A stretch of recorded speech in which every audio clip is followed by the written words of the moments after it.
plans for the 2020 Olympics and beyond are now focusing on targeting younger audiences and maximising the game's general population.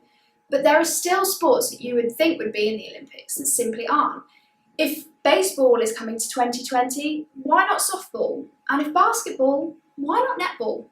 I think that netball isn't in the Olympics because people don't take it as seriously as they should. They don't see it as a high intensity sport. I know in other countries, like some of the bigger countries, it's not as big of a sport, but I think where it is, such as Australia, New Zealand, here, it has such a huge presence that I don't really get why it hasn't been put in the Olympics, especially in a lot of the Commonwealth sort of countries. They play it a lot, and especially in schools, so I really feel like it is something that does need to be in the Olympics. But it should be in the Olympics because it's a really important team game that's really big all over the world, especially in Australia and New Zealand.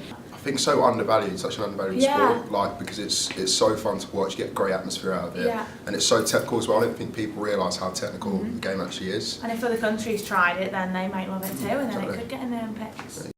It is well known to many that netball is missing from three major nations, Russia, China and the United States, of which can be seen as a massive problem for the sport. It's obvious netball will need to extend beyond its current borders if it is to compete for a temporary spot in the Games. The fact that netball is also a women's only sport could be a plus because it can boost the Olympics' overall gender equity level.